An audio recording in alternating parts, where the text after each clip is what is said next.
Hello दोस्तों, कैसे हैं आप। आशा करती हूँ कि आप सब बढ़िया होंगे, स्वस्थ होंगे और मस्त होंगे। आइए चलिए मानवा की शुरुआत करते हैं। लिन की अभी अभी एक सर्जरी खत्म हुई थी। जैसे ही उसने अपना मास्क हटाया थी, उसकी सबसे अच्छी दोस्त क्लोयू का फोन आया।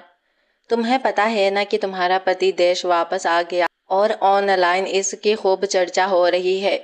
लिन की उंगलियां फोन पर जम गई।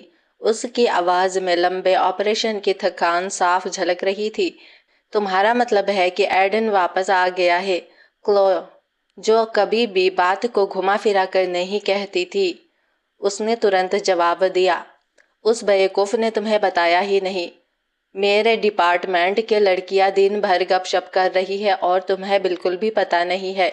तभी उसके फोन पर एक नोटिफिकेशन आया जिसमें एक हाई क्वालिटी फोटो दिखाई दी। मैंने तुम्हें सबसे अच्छी तस्वीर भेजी है। जो चाहो कहो, तुम्हारा पति बेहद हैंडसम है। लिन ने तस्वीर में उस जाने पहचाने लेकिन अजीब से चेहरे को स्क्रॉल किया। अचानक पीछे से कुछ लोगों के सांस फूलने की आवाज आई। ओह, तो जो परिवार का दूसरा छोटा मालिक ऐसा दिखता है। एक फाइनेंस सीईओ का चेहरा। वह बिल्कुल इंटरटेनमेंट इंडस्ट्री के नए स्टार जैसा दिखता है। मैं तो दीवानी हो गई हूँ। किस बात की दीवानी? उसकी शादी को 3 साल हो गए हैं। सच में वह इस साल सिर्फ 27 साल का है। 25 साल की उम्र में शादी की थी। सेरेना सू अपने फोन पर स्क्रॉल कर रही थी, रुकी और ऊपर देखा। बिल्कुल, तुम्हें कैसे नहीं पता उनकी शादी बहुत बड़ी थी? क्या तुमने उस समारोह की वो यादगार तस्वीर नहीं देखी? यह सुनकर उसने मन ही मन खुद को कोसा। पूरी दुनिया को एडन जो के व्यस्त कार्यक्रम के बारे में पता था, लेकिन उसकी पत्नी होने के नाते उसे हमेशा सबसे आखिर में पता चलता था। सेरेना ने एक पुराने लेख से वो तस्वीर निकाली। इसे देखो। एक जवान नर्स अचानक धीरे से बोली, अरे दुल्हन थोड़ी थोड़ी डॉक्टर लिन जैसी दिखती है ना? डॉक्टर लिन, आकर देखो। दुल्हन का फिगर बिल्कुल तुम्हारे जैसा है। सेरेना ने उसे चुप रहने को कहा। या शायद तुम्हें अपनी आंखों की जांच करवानी चाहिए। एक नेत्र विशेषज्ञ जिसकी नजर कमजोर हो। जैसे कि लिन किसी अमीर परिवार से शादी कर सकती थी। लिंडन सिटी के सबसे बड़े खानदान जैसे कि जो परिवार से शादी करना तो दूर की बात है। आरा के चेहरे पर कोई भाव नहीं बदला और उसने ठंडे लहजे में पूछा, तुम्हें कैसे पता कि मैं इतनी भाग्यशाली नहीं हूँ? सेरेना ने नाक सिकोड़ी। तुम यहाँ 2 साल से काम कर रही हो और तुम्हारा पति एक बार भी नहीं आया। अगर तुमने सच में किसी अमीर परिवार में शादी की होती तो तुम शेखी बगाड़ने से खुद को रोक नहीं पाती।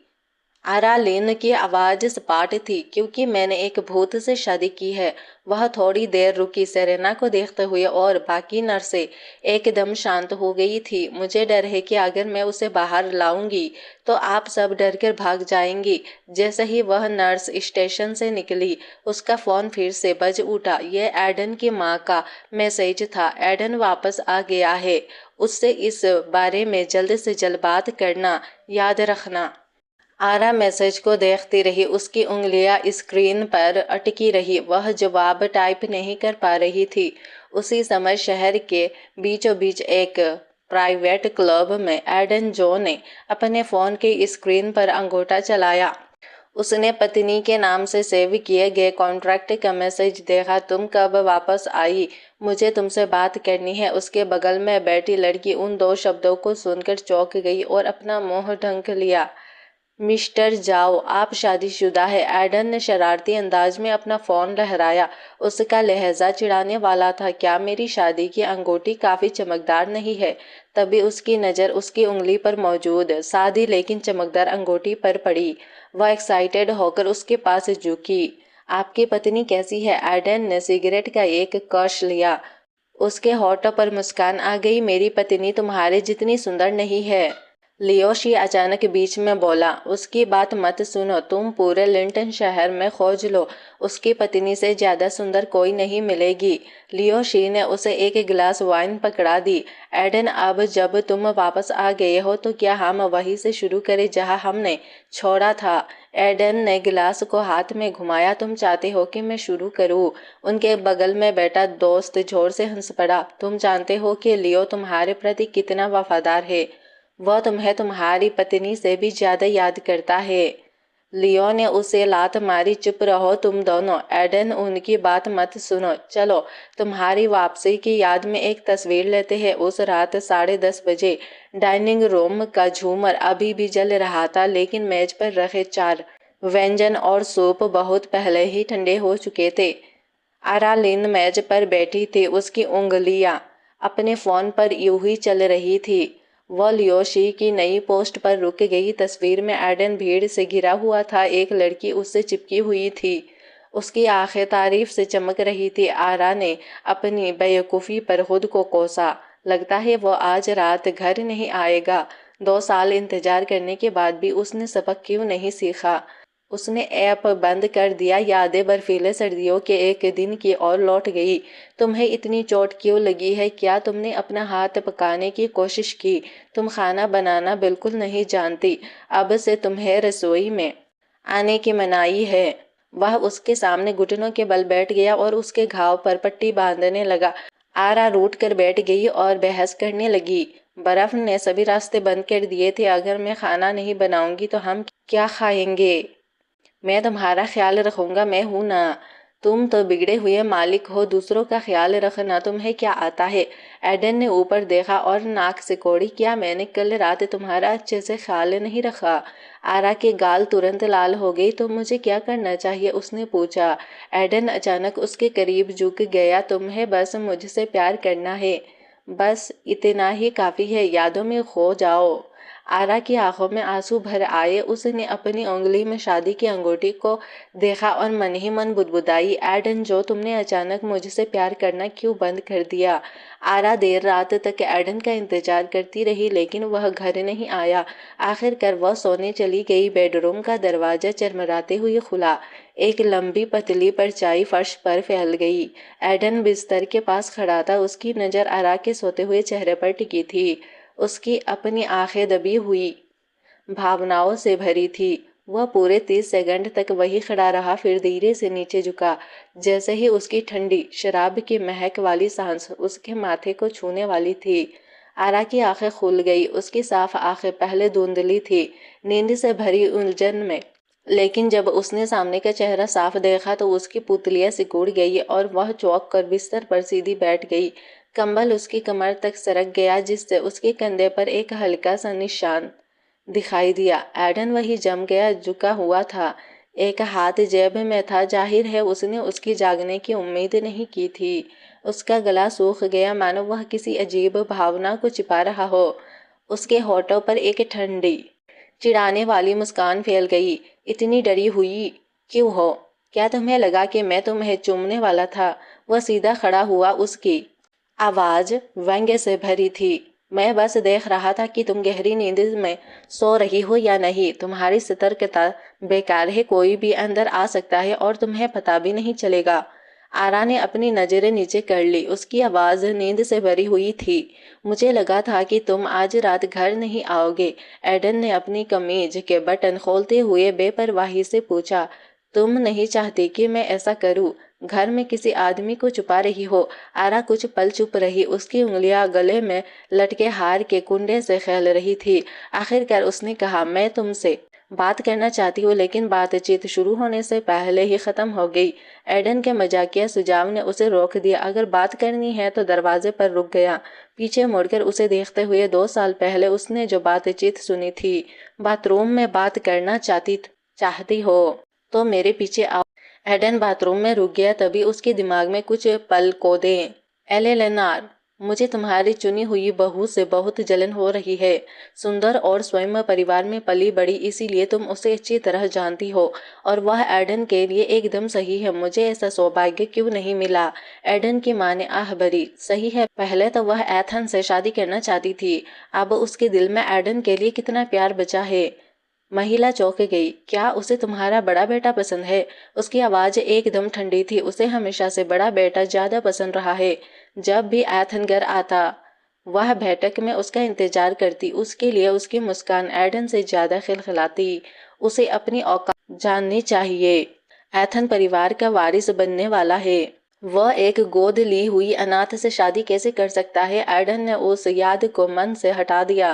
बेशक वह जानता था आरा ने 3 साल के विवाह कॉन्ट्रैक्ट पर बस इसीलिए साइन किए थे क्योंकि उसके पास कोई और रास्ता नहीं था। अब जब 3 साल लगभग पूरे होने वाले थे, वो तलाक के लिए बेताब थी।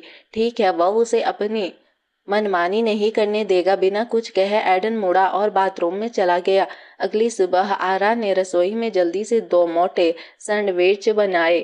जब वह उन्हें मेज पर लाई तो एडन पहले से ही वहां बैठा था। उसने प्लेट पर नजर डाली और पूछा, श्रीमती चैन कहाँ है? वह नाश्ता क्यों नहीं बना रही है? मैंने उन्हें नौकरी से निकाल दिया है, आरा ने समझाया। तभी एक हल्की सी म्याऊ की आवाज सुनाई दी।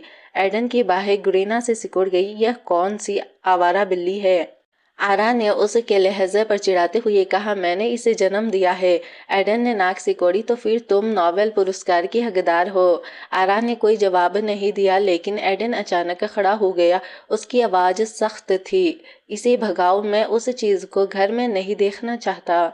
आरा ने बिल्ली को गले लगा लिया। बिल्ली ने उसके हाथ में अपना सिर रगड़ा। मैंने इसे कुछ दिन पहले उठाया था। यह एक आवारा बिल्ली है जिसके बच्चे हैं। वह सड़क पर जिंदा नहीं रह सकते। मैं इसे अलग रखूंगी और जल्द से जल्द इसके लिए एक घर ढूंढ लूंगी। अगर तुम इसे बर्दाश्त नहीं कर सकते तो कहीं और जाकर रहो। तुम्हारे पास और भी बहुत सारी जगहें हैं। यहाँ रहने से प्रेम संबंधों में बाधा आएगी। खैर, एडन ने बाहें उठाई। तुम्हारा इससे क्या मतलब है? बिल्कुल वही जो मुझे लगता है तुम्हारा मतलब है। विदेश जाने का कारण इससे पहले कि वह अपनी बात पूरी कर पाती। आरा का फोन बज उठा। स्क्रीन पर मैसेज जो दिखाई दी, उन्होंने उसकी तरफ देखा और फोन की ओर इशारा करते हुए कहा, यह तुम्हारी माँ है। एडन को गलतफहमी हो गई थी, मानो वो अपना शब्द पूरा कर रहा हो। अपनी माँ से मिलने के लिए उसके चेहरे पर अंधेरा छा गया। हम आधे साल से एक दूसरे से नहीं मिले हैं और तुम इतना गुस्सा कर रहे हो। न सिर्फ मुझे घर से निकाल रही हो बल्कि गालियां भी दे रही हो। आरा बहस करने के लिए बहुत थकी हुई थी। उसकी आवाज नरम पड़ गई। हेलो आंटी, आंटी एलोनर। पास में सुन रहे एडन की आंखों में ठंडक और गहरी हो गई। वह अब उसे माँ भी नहीं कहती। रिश्ते पूरी तरह तोड़ दिए। कॉल 1 मिनट से भी कम समय में खत्म हो गई। माँ ने क्या कहा? एडन ने पूछा। आरा ने उसकी तरफ देखा। वह चाहती है कि मैं आज रात आऊं। तुम जा रही हो? एडन मुस्कुराया। मुझसे विनती करो और मैं तुम्हारे साथ चलूंगा। आरा उसकी बचकानी हरकत पर हैरान रह गई। उसने अचानक बिल्ली को नीचे रख दिया और जैसे जम गई हो वह सीधे एडन की तरफ दौड़ पड़ी। अचानक हुए इस हमले से एडन एकदम पीछे लड़खड़ा गया। आरा ने मौका पाकर अपना चेहरा दूसरी तरफ कर लिया और कंधे पर से कहा, मुझे काम पर जाने में देर हो रही है। जाओ या ना जाओ, मुझे कोई फर्क नहीं पड़ता। आरा जो परिवार की जागीर से भली भांति परिचित थी, हर पेड़ और पत्थर उसकी बचपन की यादों में गहराई से बसा हुआ था।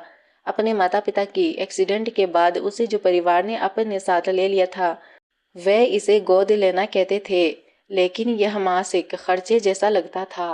उन्होंने उसका नाम बदलने की भी जहमत नहीं उठाई।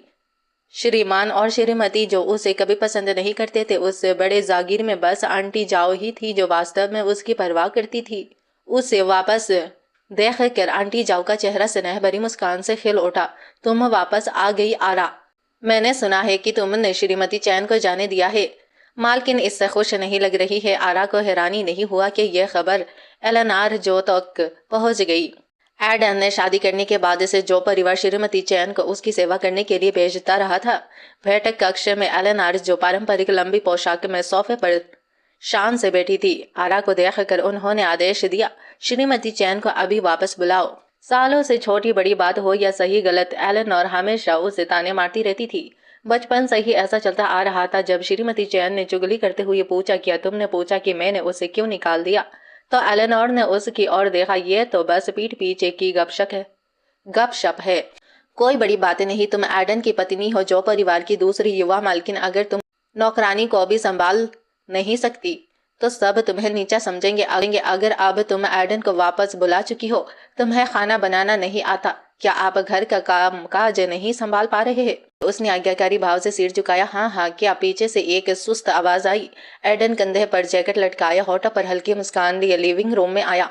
गलत मत समझो, मैं उसके लिए यहाँ नहीं आया हूँ, मैं पिताजी को छोड़ने आया हूँ। एलेनोर अकड़ गई। Uncle Marcus, Marcus. अपने बेटे को देखकर एलेनोर का चेहरा गर्मजोशी से भरी मुस्कान से खिल उठा। वह उसका स्वागत करने के लिए खड़ी हो गई। एडन, तुम फिर से पतले हो गए हो क्या? तुम विदेश में ठीक से खा रहे थे? एडन ने उसे खुद को देखने दिया। जब भी मैं माँ को देखता हूँ वह कहती है कि पतला हूँ, पिताजी कहते हैं कि मैं स्वस्थ दिखता हूँ। तुम दोनों को अपनी बात साफ करनी चाहिए, अपने पिता की बात मत सुनो। तुम्हें पतला देखकर मेरा दिल टूट जाता है। एलेनोर उसे डाइनिंग रूम में ले गई। खाना तैयार है, खा लो। एडन आगे बढ़ा, फिर पीछे मुड़कर एलेरा को देखा, जो अभी भी वही खड़ी थी। तुम किस बात में खोई हुई हो? क्या खाने के लिए किसी खास निमंत्रण की जरूरत है? आरा चुपचाप उसके पीछे गई और उसके बगल में बैठ गई। उसका दिल चिंताओं से भरा हुआ था। उसे भूख नहीं थी, लेकिन उसे डर था कि अगर उसे चॉपस्टिक नीचे रख दी तो मार्कस पूछ लेगा। इसीलिए उसने खाने का नाटक किया और धीरे धीरे अपने कटोरे में चावल हिलाने लगी। उसकी हरकतें मार्कस की नजर से नहीं बची।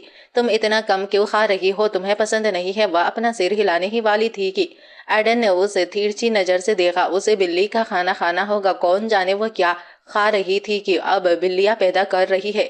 आरा के गाल लाल हो गए। वह चाहती थी कि वह जमीन में धंस जाए। तभी मार्कस ने अपनी चॉपस्टिक नीचे रख दी। मेरा पेट भर गया है एडन, मेरे साथ स्टडी रूम में आओ।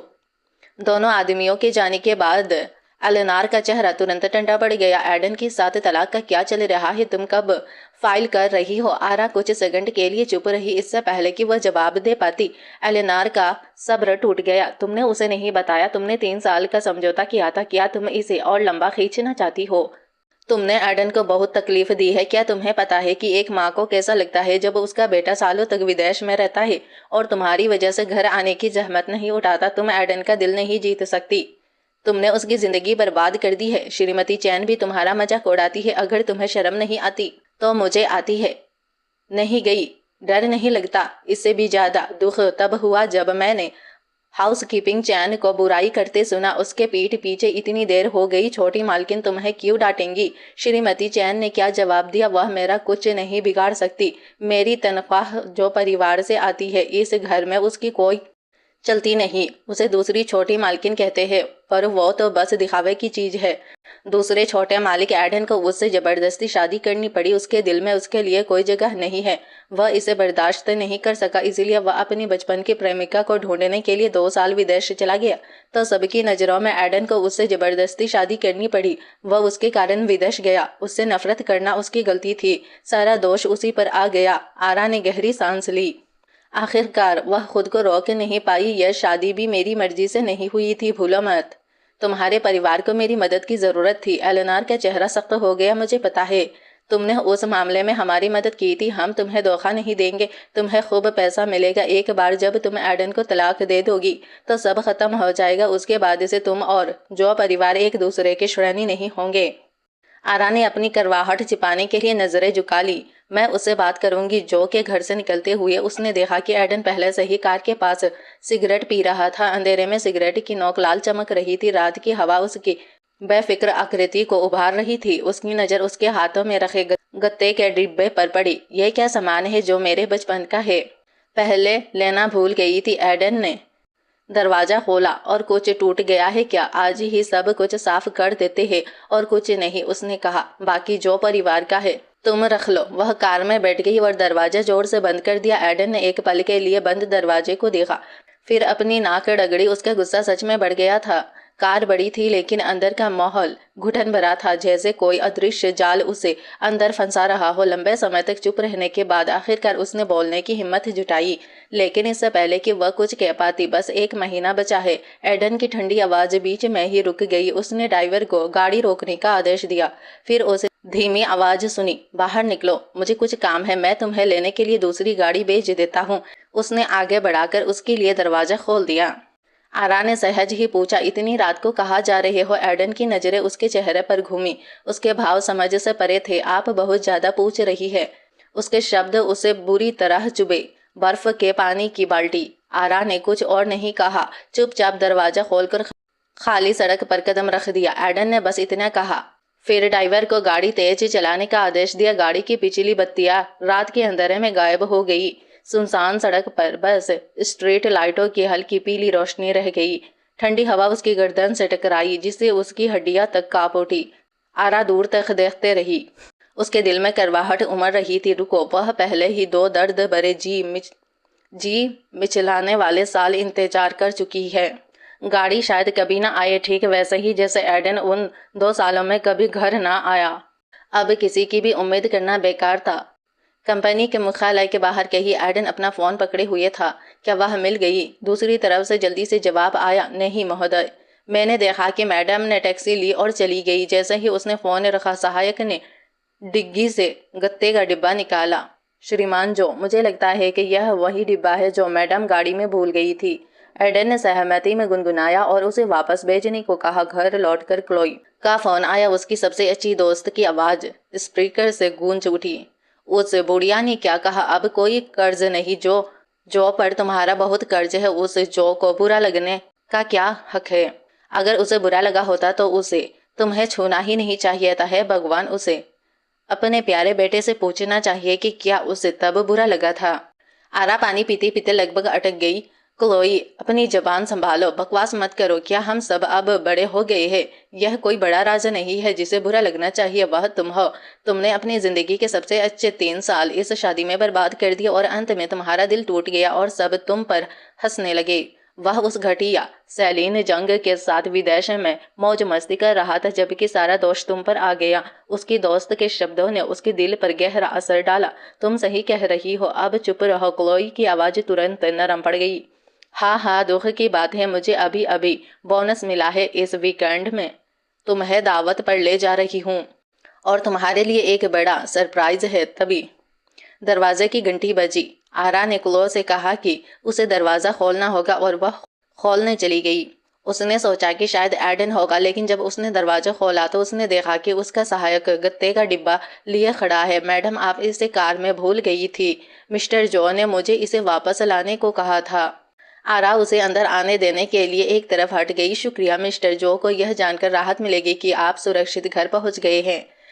सहायक ने डिब्बा दरवाजे के पास रखा और जाने ही वाला था कि तभी आरा ने उसे वापस बुलाकर पूछा कि आज रात एडन कहाँ है। सहायक हकलाया और अंत में इस अस्पष्ट उत्तर दिया, मिस्टर जो आज रात कंपनी के काम में व्यस्त है। आप जानते हैं उनका अंतिम संस्कार अभी अभी हुआ है। अगर कोई संदेश हो तो मैं उसे दे दूंगी। लेकिन वह सहायक से तलाक की बात बताने को कैसे कह सकती थी। कार्यालय वापस आकर सहायक ने अपने विवेक से सूझते हुए अपने शब्दों को थोड़ा बदला। मैडम ने कहा है कि अपनी सेहत का ख्याल रखना और ज्यादा काम मत करना। यह सुनकर एडन ने बाहें ऊपर उठाई। क्या उन्होंने सच में ऐसा कहा? सहायक ने जबरदस्ती मुस्कुराते हुए कहा, कुछ ऐसा ही असल में कहा था। तो उन्हें बता दो, अगर वह खुद को काम के बोझ तले दबा रहे हैं, बेहतर होगा कि सावधान रहे कि कहीं उनकी जान ही ना निकल जाए। एडन को एक अजीब सी संतुष्टि महसूस हुई। वह मेरे बारे में चिंतित है। वह अचानक ऊर्जा से भरकर सहायक की ओर मुड़ा। चलो चलते हैं, जल्दी खत्म करो, जल्दी निकलो। असिस्टेंट रोने को बेताब था। उसे बॉस का खाली बैठना बिल्कुल पसंद नहीं था, लेकिन इतने जोश में होना भी उसे बहुत बुरा लगता था। अचानक उसे याद आया, ओह मिस्टर जो, कैलेबसनाग ने आपको साथ घूमने के लिए बुलाया है, भूलना मत। एडन ने इस बारे में सोचा। इसे टाल देते हैं, देखते हैं इस वीकेंड समय मिलता है या नहीं। उस वीकेंड क्लब में देर रात उसकी दोस्त उसे थोड़ा मौज मस्ती करने के लिए खींच ले गई। सबसे बड़ा सरप्राइज निकाला, स्टेज पर नाचते हुए हैंडसम लड़कों को देखना। वह मुस्कुराई, यही है तुम्हारा बड़ा सरप्राइज? क्लो ने उसके कंधे पर थपथपाते हुए कहा, सीरियस होते हुए। बिल्कुल नया क्लब, नए हैंडसम लड़के। शायद तुम्हारे पति जितने हैंडसम नहीं, लेकिन दूसरे लड़कों को देखो। जब तुम घर पर संत बनकर बैठी रहती हो तो वह हर समय पार्टी क्यों करता है? वह वापस आता है और हर रात व्यस्त होने का बहाना बनाकर बाहर चला जाता है। कौन जानता है कि यह सिर्फ मौज मस्ती करने का बहाना है? इसे भूल जाओ। उसने शांति से उसे याद दिलाया, मेरा अभी तक एडन से तलाक नहीं हुआ है। यह तुम्हारी समस्या है। तुम बहुत अच्छी हो, बहुत नेक हो, इसीलिए वह तुम पर हावी रहता है। क्लोई बोल ही रही थी कि अचानक रुक गई और अपने ठुड्डी हिलाते हुए बोली, देखा मैंने अभी क्या कहा? तुम्हारा पति घर पर नहीं है क्योंकि वो यहाँ लड़कियों को लेने आया है। आरा ने देखा कि तो एडन लड़कियों के झुंड से घिरा हुआ आगे बढ़ रहा था। दूसरी मंजिल तक कुछ भारी सा लंबे पैर क्रॉस किए हुए थे। एक बेहद खूबसूरत लड़की के साथ उसके सीने पर जैसे कोई भारी बोझ सा आ पड़ा हो। यह देखा कर क्लोई का आपा टूट गया। पिछले कुछ सालों में अपनी जिंदगी देखो। जो के घर पर उसकी माँ तुम्हें लेक्चर देती है जबकि वह यहाँ मौज मस्ती कर रहा है। दोनों तरफ लड़कियां है। आरा ने गले में उठ रखी कड़वाहट को जैसे तैसे निगल लिया। चलो यही आराम करते हैं, जो भी हो। चलो ड्रिंक्स ऑर्डर करते हैं। अभी भी नाराज क्लोई ने सिर हिलाया। हाँ लेकिन यही खड़ी रहो, मुझे जल्दी से पेशाब करना है। उसने अपने दोस्त को भागते हुए देखा और उसे आवाज दी, उम्मीद है कि तुम सच में बाथरूम जा रही हो। लेकिन क्लोई जा चुकी थी। उसी समय दूसरी मंजिल पर वीआईपी कमरे में काले बस नाग ने अपनी गर्लफ्रेंड के कंधे पर हाथ रखा हुआ था और सोफे पर आराम कर रहे एडन को देख रहा था। एडन, मैंने सुना है कि तुम्हारे पापा स्टार्लिंग बैंक के चेयरमैन पद से हटने वाले हैं। क्या तुम अब वापस आ रहे हो? कहीं तुम विरासत के लिए अपने भाई से लड़ने की प्लानिंग तो नहीं बना रहे हो? एडन ने पैर मोड़ लिए। उंगलियों के बीच सिगरेट लटकी हुई थी। धुएं के बीच से उसने ठंडे आवाज में कहा, मैं लड़ने की प्लानिंग बना रहा हूँ, लेकिन स्टार्लिंग के लिए नहीं। उसके बगल में बैठी लड़की तुरंत उसके करीब झुक गई। उसकी आवाज मीठी और थोड़ी रोने जैसी थी। तो आप किसके लिए लड़ रहे हैं मिस्टर जो? तभी दरवाजा जोर से खुला। क्लोई गुस्से में अंदर आई। उसकी व्यंग भरी आवाज आग उगल रही थी। ओह देखो ये कैसा नजारा है। तुम दोनों हॉट लड़के तो जाने पहचाने लग रहे हो, बिल्कुल मेरी सबसे अच्छी दोस्त के निकम्मे पति और उसके बेवकूफ दोस्तों की तरह। लियो सोफे से उछल पड़ा। क्लोई तुम ये क्या कर रही हो? अपने काम से मतलब रखो। क्लोई बाथरूम नहीं गई थी। उसने एडन को देखा और सीधे यहाँ आ गई। लियो का चेहरा गुस्से से लाल हो गया जब वह उसकी तरह बढ़ा। क्या तुम्हें मरने की इच्छा है? क्लोई ने अपनी गर्दन आगे बढ़ा दी। पीछे नहीं हटी क्या? कुछ शुरू करना चाहती हो? जैसे ही लियो भड़कने वाला था, पीछे से निकली और धीरे से अपने दोस्त को पीछे खींच लिया। लियो जम गया। उसके चेहरे का गुस्सा गायब हो गया और उसने जल्दी से अभिवादन किया, आरा। जैसे ही उसने उसका नाम लिया, कमरे में फुसफुसाहटें शांत हो गई। सबकी निगाहें दरवाजे की ओर मुड़ गई। आरा ने विनम्रता से मुस्कुराते हुए कहा, माफ करना, उसने थोड़ी ज्यादा पी ली है। दोस्तों उसकी परवाह मत करो। अगर कोई और होता तो लियो उसे बाहर निकाल देता, लेकिन वह कोई आम आदमी नहीं थी। अगर आप कहते हैं तो मैं जाने देता हूँ। आप दोनों हमारे साथ बैठना चाहेंगे? आरा की नजर एडन पर पड़ी। वह सोफे पर पीछे की ओर फैला हुआ था, आंखें बंद थी। पल एडन की आंखें खुल गई। उसके बगल में एक खूबसूरत मेकअप वाली लड़की बैठी थी। इतनी उदार है, किसी को उस पर लाइन मारते हुए देख रही है। गहरी निगाहें उस पर टिकी हुई थी। मुस्कुराते हुए उसने निमंत्रण स्वीकार किया और क्लो को कमरे के अंदर ले गई। उनके पीछे कालेब ने लियो से फुसफुसाते हुए कहा, बेवकूफ, तुमने सच में उसे बैठने के लिए बुलाया? लियो का चेहरा दर्द से लाल हो गया। यह तो बस शिष्टाचार था। किसे पता था कि वह सच में मान जाएगी। आरा एडन के पास गई। उसकी आवाज शांत थी लेकिन तीखी थी। तो इसे कहते हो आजकल व्यस्त रहना? एडन के होठ पर हल्की सी मुस्कान आई। उसके लहजे में चिढ़ाने वाला मजाक था। मैंने अभी अभी पार्टी शुरू किया है और तुमने मुझे पहले ही पकड़ लिया। क्या तुम मेरा पीछा कर रही हो? आरा ने क्लो को पास में बैठने के लिए खींचा। उसे घूरते हुए, तुम जाओ और व्यस्त रहो, मैं यहाँ बैठूंगी और तुम्हारे बात करने के लिए खाली होने का इंतजार करूंगी। कमरे का माहौल तुरंत तनावपूर्ण और भारी हो गया। थोड़ी देर बाद एडन के बगल में बैठी लड़की फिर से उसके करीब आई। उसकी भरी हुई छाती लगभग उसके बाह को छू रही थी। मिस्टर जो, मेरा अगले हफ्ते एक कॉन्सर्ट है, क्या आपके पास आने का समय है? एडन ने आलस भरी मुस्कान दी। उसकी आवाज में शरारत थी। मुझे संगीत से एलर्जी है। युवा सेलिब्रिटी ने मुंह बनाया। मुझे एक बार गाते हुए सुनो और तुम ठीक हो जाओगे। क्लोई अब और चुप नहीं रह सकी। तुम्हें क्या लगता है कि तुम अल्ट्रासाउंड मशीन हो जो ध्वनि तरंगों से बीमारियों का इलाज करती हो? अगर तुम इतनी अच्छी हो तो अपनी आवाज की नसें किसी अस्पताल को दान क्यों नहीं कर देती? आरा चुपचाप बीच में बोल पड़ी। क्लोई झगड़ा शुरू मत करो, अगर बात बिगड़ गई तो मैं तुम्हारा बचाव नहीं कर पाऊंगी। क्लोई ने बहस की। वह तुम्हारे सामने ही तुम्हारे पति को चुरा रही है, यह आदमी कभी मेरा था ही नहीं। उसने गायिका की ओर देखते हुए कहा, मैं उस दिन खाली हो गया, तुम्हारे पास अतिरिक्त टिकट है। वह एक पल के लिए रुकी, फिर मुस्कुराई। बिल्कुल, मुझे बाद में अपना संपर्क नंबर दे देना, मैं भेज दूंगी। इसे जटिल बनाने की कोई जरूरत नहीं है। आरा ने एडन की ओर इशारा करती हुए कहा, मैं उससे तुम्हारा संपर्क नंबर ले लूंगी। सेलिब्रिटी जम गई। सहज रूप से एडन की ओर देखते हुए उसने आरा की ओर देखा, लेकिन कुछ नहीं कहा, ना पुष्टि की और ना ही इनकार किया। गायिका को एडन पर गुस्सा करना पड़ा। लेकिन मेरे पास आपका संपर्क नंबर नहीं है। मिस्टर जाओ, मुझे क्या करना चाहिए? एडन ने बात टाल दी। खुद पता लगाओ, पूछो उसे। आरा ने हल्के से सुझाव दिया, कोई बात नहीं, मुझे जोड़ लो, मैं उसका संपर्क तुम्हें भेज दूंगी। गायिका थोड़ी उलझन में देखी, लेकिन उसने ज्यादा नहीं सोचा और मीठी मुस्कान के साथ उसे धन्यवाद दिया। आरा ने धीरे से मुस्कुराते हुए जवाब दिया, आपका स्वागत है, आप इसके लायक है। एडन का चेहरा तुरंत गुस्से से लाल हो गया। एक अजीब सा गुस्सा उमड़ रहा था। वह सचमुच उसे पसंद करती है और उसे जरा भी परवाह नहीं है। इससे पहले कि वह कुछ प्रतिक्रिया कर पाता, एडन ने उसका फोन छीन लिया। गायिका को देखता उसकी आंखें ठंडी हो गई। मेरा संपर्क नंबर चाहिए, किस आधार पर? सार्वजनिक रूप से ठुकराए जाने पर सेलिब्रिटी ने अपना चेहरा ढक लिया और रोते हुए बाहर भाग गई। आरा ने बाहें चढ़ाई। यह एडन था। एक पल आपको यह एहसास दिलाता है कि आप ही एकमात्र है। अगले ही पल बेरहमी से आपके दिल में छुरा घोंप देता है। 2 साल पहले की तस्वीर उसके दिमाग में कौंध गई। किसी ने एडन से पूछा, तुम और सेलिन का रिश्ता बहुत अच्छा चल रहा था, अचानक किसी और से शादी क्यों कर ली? तब एडन ने उसकी ओर देखा। उसके चेहरे पर एक ठंडी मुस्कान थी।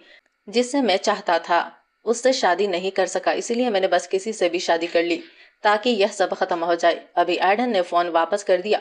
आरा ने फोन पकड़ रखा था। उसकी उंगलियां थोड़ी कांप रही थी। 2 साल बीत गए थे, लेकिन पुराना घाव अभी भी दर्द दे रहा था। उसे याद दिलाता था कि एडन जो जैसे किसी से प्यार करना कितनी बड़ी बेवकूफी थी। क्लोई ने एक गिलास वाइन डाली, एक घूंट लिया और बनावटी अंदाज में बड़ी सी आवाज निकाली। उसने मजाक में कहा कि अगर अमीर इसी तरह पीते रहे तो उसे जलन होने लगेगी। तभी एक पतले हाथ ने आगे बढ़कर उससे गिलास छीन लिया और कहा, तो पी जाओ। क्लोई जम सी गई और गिलास को अपने होठ तक ले जाने लगी, लेकिन जैसे ही गिलास उसके मुंह को छू पाया, एक बड़े हाथ ने उसे रोक दिया। ये तो बहुत तेज है। एडन ने उसकी तरफ देखते हुए कहा, तुम्हें इसे पीने का पछतावा होगा। आरा ने बाहें चढ़ाई। उसकी आवाज में जानबूझकर व्यंग्य था। क्या? बाकी सब इसे पी सकते हैं, लेकिन तुम्हारी पत्नी एक गिलास के लायक नहीं है? पत्नी शब्द सुनते ही एडन का दिल जोर से धड़कने लगा। उसकी आंखों में खुशी की एक चमक आ गई। क्या वह जल रही है? उसने एडन के इस इशारे को अपमान समझा, नाक सिकोड़ी और उसका हाथ झटक दिया। एडन ने उसकी कलाई कसकर पकड़ ली, जोर से नहीं। क्या वह छूट नहीं पाई, इसीलिए उसने अपना सिर पीछे झुकाया और गिलास घटक लिया। उस तीखे पिए ने उसके गले को झुलसा दिया, लेकिन उसने खुद को व्यंग्य भरी मुस्कान लाने की कोशिश की। एडन से प्यार करना तो वैसे भी एक मजाक था, फिर भी वह उसकी गर्म जोशी के उन दुर्लभ पलों से चिपकी रही। उसे अपनी कमजोरी से नफरत थी। शायद नशे में धुत हो जाना बेहतर था। अगली सुबह वह गर्म बाहों में उठी। आधी नींद में आधी जागते हुए उसने एक आदमी का तीखा जबड़ा देखा और अगले ही पल एडन का सुंदर चेहरा नजर आया। वह क्या मैं सपना देख रही हूँ? यह ख्याल मन में आने से पहले ही उसका शरीर सहज ही वह उसके करीब आ गई, सीने से और चिपक गई, मानो सपने के सच होने से डर रही हो। लेकिन जब उसकी हथेली उसकी पीठ की मजबूत मांसपेशियों से छुई तो असली एहसास ने धीरे धीरे उसे पूरी तरह से होश में ला दिया। उसके सिर के ऊपर से एक हल्की हंसी सुनाई दी। आरामदायक नींद से भरी उसकी आवाज आरा एकदम अकड़ गई और वास्तविकता को समझते हुए वह जल्दी से पीछे हट गई और हकलाती हुई बोली, माफ करना। एडन ने उसकी घबराहट को मजे से देखा। अब तुम शर्मा रही हो? कौन पूरी रात मुझे चिपका रहा और जाने नहीं दिया? अगर तुम शराब नहीं संभाल सकती तो मत पियो। याद है हम घर कैसे आए थे? आरा ने अपनी नजरें नीचे कर ली। वह कल्पना कर सकती थी कि वह कितनी बेकाबू हो गई थी। उसने शायद सोचा होगा कि वह बहुत परेशान करने वाली है। मैंने बहुत ज्यादा पी लिया था, लेकिन मेरा तुम्हें गले लगाने का इरादा नहीं था। अगर मैंने तुम्हें असहज महसूस कराया तो अगली बार मुझे क्लोई के साथ छोड़ देना। एडन कहना चाहता था, तुम्हारी दोस्त तुमसे भी ज्यादा नशे में थी, लेकिन उसके मुंह से निकला, अगली बार जब मैं आसपास ना रहूं तो कम पीना। बोलते हुए उसकी उंगलियां हल्के से उसके गले में लटके हाथ के कुंडे को छू रही थी। तभी उसे एहसास हुआ कि उसने रेशमी पाजामा पहना हुआ है जिससे उसकी त्वचा दिख रही है। वह तुरंत तनाव में आ गई और चिंता से बोली, मेरे कपड़े कहाँ है? एडन का गला सूख गया, लेकिन उसने अपनी आवाज को हल्का रखा, हालांकि उसकी आंखों में कई तरह के भाव थे। क्या अब हम इतने दूर हो गए हैं कि मैं तुम्हारे कपड़े भी नहीं उतार सकता? मेरे पास तुम्हारी सेवा करने का कोई समय नहीं था। श्रीमती चैन वापस आई और उन्होंने तुम्हारे कपड़े बदले। वह रुका, उसकी आवाज थोड़ी सख्त हो गई। अगर मैंने तुम्हारे कपड़े बदले हैं तो हम पति पत्नी है। पति पत्नी शब्द उसके दिल में चुभ गए। उसने गले के हार की कुंडी को छुआ, उसकी आवाज भर गई। मुझे काम पर जाने में देर हो रही है। इतना कहकर वह लगभग बिस्तर से भागी और कमरे से बाहर निकल गई। एडन उसे जाते हुए देखता रहा। उसके सीने में एक अजीब सी जकड़न थी। क्या वह उससे जुड़ने से इतनी डरती है? क्या उसे इतनी दूरी बनाए रखनी ही है? उस शाम वह थकी हारी घर लौटी। जैसे ही उसने दरवाजा खोला, श्रीमती चैन ने उसका स्वागत किया। श्री एडन ने थोड़ी देर पहले फोन किया था। पूछ रहे थे कि क्या तुम वापस आ गई हो। उन्होंने कहा कि वे अस्पताल नहीं पहुंच सकती। आज शोई परिवार के बच्चे का 1 महीना पूरा होने का जश्न है। आपको उसके साथ जाना होगा। आप सीधे घर क्यों आ गई? आरा चलती रही। मैं नहीं जाना चाहती। अगर आप जाना चाहती है तो उसके साथ जाइए। तभी श्रीमती चैन की आवाज पीछे से सुनाई दी। श्रीमान एडन, आप वापस आ गए। आरा एकदम दंग रह गई। उसे यह जानने के लिए पीछे मुड़ने की जरूरत नहीं थी कि वह वही था। अगले ही पल उसने एडन की चिढ़ाने वाली आवाज सुनी। क्या हो गया है? तुम्हारे अंदर आजकल ऐसा रवैया क्यों है? क्या मुझे घर आकर तुम्हें खुद बुलाना पड़ेगा? उसकी तरफ देखे बिना वह सीधे लिविंग रूम में चली गई। तुम्हें घर आने की जरूरत नहीं है। एडन ने उसकी बेरुखी को नजरअंदाज करती हुई एक चपटा उपहार बॉक्स आगे बढ़ाया। 20 मिनट बचे हैं। मैंने तुम्हारे लिए एक ड्रेस चुन ली है, बदल लो। सब रुक गए, लेकिन किसी ने बॉक्स नहीं लिया। मैं नहीं जा रही। काम पर लंबे दिन ने उसे थका दिया था। सबके सामने खुशहाल जोड़े का नाटक करने का ख्याल ही उसे परेशान कर रहा था। हमारी मौजूदा सिचुएशन में साथ में कार्यक्रमों में जाने का क्या मतलब है? किसके लिए दिखावा करना है? एडन की आवाज और ठंडी हो गई। चाहे तुम कितना भी ना चाहो, अभी भी तुम एडन जो की पत्नी हो। वह उसके सामने खड़ा हो गया, रास्ता रोकते हुए, और फिर से बॉक्स आगे बढ़ाया। समाज कर्तव्य बुनियादी शिष्टाचार है। अपना फर्ज निभाओ। आरा ने उसकी तरफ देखा। उसकी दबी हुई भावनाएं आखिरकार फूट पड़ी। उसने बॉक्स उसके हाथ से छीन लिया। मैंने कहा, मैं तुम्हारे साथ नहीं जा रही। एडन का चेहरा एकदम काला पड़ गया। वह तलाक के लिए इतनी बेताब थी कि अब वह दिखावा भी नहीं कर रही थी। अगर वह उसके साथ नहीं जाना चाहती तो किसके साथ जाएगी?